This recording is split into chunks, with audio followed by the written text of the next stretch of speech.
நான் என் லைஃப்பை லேட்டாக ஆரம்பிச்சிட்டேனா? இந்த ஒரு கேள்வி நம்ம எல்லாருக்குள்ளேயுமே இருக்கும். இதை பற்றி தான் இன்றைக்கி பேச போகிறோம். வாங்க இந்த எபிசோடை கேட்கலாம். ஹாய், வணக்கம். இது வோஷ்னி பாட்காஸ்ட் எபிசோட் 2ஓட 4th இன்ட்ரொடக்ஷன்.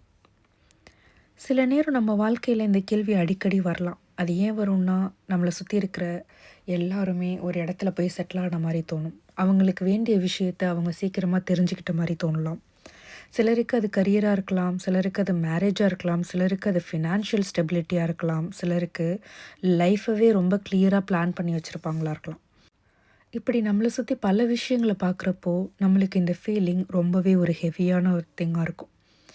ஏன்னா நம்ம மனசு உடனே கம்பேர் பண்ண ஆரம்பிச்சிட்டோம். அவங்க இந்த வயசில் இவ்வளவு பண்ணிட்டாங்க, நான் இன்னும் ஸ்டார்ட் பண்ணிக்கிட்டே இருக்கேன், எனக்கு ரொம்ப லேட் ஆயிடுச்சா? ஆனால் உண்மையாக பார்த்தா வாழ்க்கைக்கு ஒரு டைம்லைனே கிடையாது. சிலருக்கு சில விஷயங்கள் சீக்கிரமாக நடக்கும், சிலருக்கு சில விஷயங்கள் லேட்டாக நடக்கும். சிலருக்கு லைஃப் ஃபர்ஸ்ட்லேயே ஸ்மூத்தாக இருக்கும், சிலருக்கு லைஃப்பை பில்ட் பண்ணவே கொஞ்சம் போராட வேண்டியிருக்கும். அதனால் லேட்டாக ஆரம்பிக்கிறது ஃபெயிலியர் கிடையாது. சில நேரம் லேட்டாக ஆரம்பிக்கிறது நம்மளை நாமே பெட்டராக புரிஞ்சிக்கிட்டு ஆரம்பிக்கிறதா இருக்கும். நமக்கு என்ன பிடிக்கும், என்ன வேண்டாம், நமக்கு எந்த வாழ்க்கை அமைதியை தரும், நம்ம மனசுக்கு எந்த பாதை உண்மையாக ஃபீல் ஆகும், இந்த எல்லா கேள்விக்கும் பதில் தெரிஞ்ச பிறகு எடுத்த ஒரு சின்ன ஸ்டெப் கூட பெரிய விஷயமாக தான் இருக்கும்.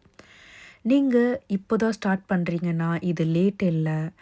உங்கள் லைஃப்பை மீண்டும் பில்ட் பண்ணுறீங்கன்னா இதுவும் லேட் இல்லை. உங்கள் ட்ரீம்ஸை திரும்பி எடுத்து பார்க்குறீங்கன்னா இது கூட லேட் இல்லை. நம்ம ஜேர்னி வேறு மாதிரி இருக்கலாம், நம்ம ஸ்பீடு வேறு மாதிரி இருக்கலாம். ஆனால் இதெல்லாம் பார்த்து நம்ம வாழ்க்கை ரொம்ப பின்தங்கி இருக்குன்னு அர்த்தம் கிடையாது. நீங்களும் நான் இதை லேட்டாக ஆரம்பிச்சேனா அப்படின்னு உங்களே கேட்குறீங்கன்னா நீங்கள் மட்டும் இல்லை, நானும் அதே பேஜில் தான் இருக்கேன். வாங்க இந்த எபிசோடை சேர்ந்தே கேட்கலாம். இது வோஷ்னி பாட்காஸ்ட்.